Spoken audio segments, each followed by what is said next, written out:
ಕಾಂಗ್ರೆಸ್ ಸರ್ಕಾರಕ್ಕೆ ಬಲಿಷ್ಠರ ಕೈಗೊಂಬೆಯಾಗಿ ವರ್ತನೆ ಮಾಡುತ್ತಿರುವ ಕಾಂಗ್ರೆಸ್ ಸರ್ಕಾರಕ್ಕೆ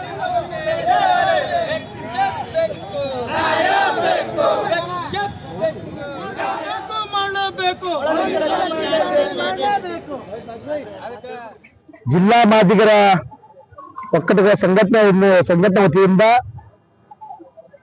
ಒಳ ಮೀಸಲಾತಿಯ ಸಂಪೂರ್ಣ ಒಳ ಮೀಸಲಾತಿಯ ಹೋರಾಟವನ್ನು ಈ ಒಂದು ಕಲಬುರಗಿ ಜಿಲ್ಲೆಯಲ್ಲಿ ಹಮ್ಮಿಕೊಳ್ಳಲಾಗಿದೆ. ಈ ಒಂದು ಹೋರಾಟ ಮಾದಿಗರ ಒಂದು ಒಳಿತಿಗಾಗಿ, ಮಾದಿಗರ ಮುಂದೆ ಉನ್ನತ ಶಿಕ್ಷಣಕ್ಕಾಗಿ, ಆರ್ಥಿಕವಾಗಿ, ರಾಜಕೀಯವಾಗಿ, ಸಾಮಾಜಿಕವಾಗಿ ಮುಂದೆ ಬರ್ತಕ್ಕಂಥ ದಿನಗಳಲ್ಲಿ ನಮ್ಮ ಪೀಳಿಗೆಗೆ, ನಮ್ಮ ಸಮುದಾಯಕ್ಕೆ ಮುಂದೆ ಬರ್ತಕ್ಕಂಥ ವಿದ್ಯಾರ್ಥಿಗಳ ಪೀಳಿಗೆಗಳಿಗೆ ಒಂದು ಭವಿಷ್ಯಕ್ಕಾಗಿ ಈ ಒಂದು ರಾಜ್ಯ ಸರ್ಕಾರ ಸುಮಾರು 1 ವರ್ಷದಿಂದ 2 ವರ್ಷ ಸಮೀಪ ಆಯ್ತು. ಸುಪ್ರೀಂ ಕೋರ್ಟ್ ಒಂದು ಆದೇಶ ಮಾಡಿತ್ತು. ಆಗಸ್ಟ್ 1ನೇ ತಾರೀಕು ಆಯಾ ರಾಜ್ಯಗಳಲ್ಲಿ ಒಳ ಮೀಸಲಾತಿಯನ್ನು ಆ ರಾಜ್ಯಗಳ ಅಧಿಕಾರ ಕೊಟ್ಟಿದೆ, ಮಾಡಬಹುದು ಅಂತೇಳಿ.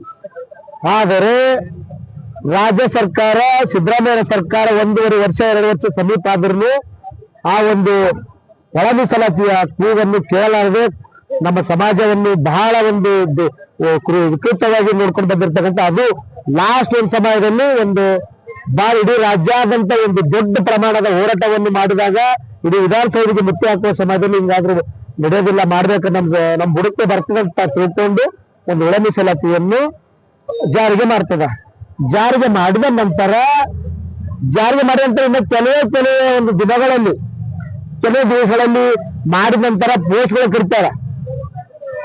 ಪೋಸ್ಟ್ಗಳ ಪ್ರಕಾರ ಒಳ ಮೀಸಲಾತಿ ಪ್ರಕಾರನೇ ಪೋಸ್ಟ್ಗಳು ಕರಿಬೇಕಲ್ಲ.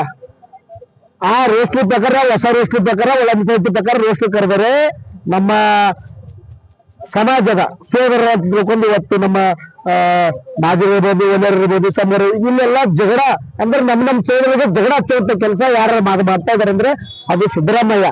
ನಮ್ಮ ಜಾತಿ ಬೇರೆ, ನಾವೆಲ್ಲ ಒಂದೇ ಜೊತೆ ಅಣ್ಣ ತಂದ್ರೆ ಇಡೀ ರಾಜ್ಯಾದ್ಯಂತಲ್ಲಿ ಇವತ್ತು OBC ಹಿಡ್ಕೋರು, SC/ST ಪರಿಶಿಷ್ಟ ಪಂಗಡವರಿಗೆ ಬರೀ ಜಗಳ ಹಚ್ಚುವಂತ ಕೆಲಸ ಮಾಡಿ ತಾವೊಂದು ಸೇಫ್ ಆಗಿ ಕುರ್ಚಿ ಕೊಡುವಂತ ಕೆಲಸ ಮಾಡ್ತಿದ್ರೆ ಅದು ಸಿದ್ದರಾಮಯ್ಯ. ಇವತ್ತು ಕೂಡುವಂತ ಕುರ್ಚಿಯಲ್ಲಿ ಮುಳ್ಳಿದೆ, ಆ ಮುಳ್ಳನ್ನು ಒಯ್ದು ಇವತ್ತು ನಮ್ಮ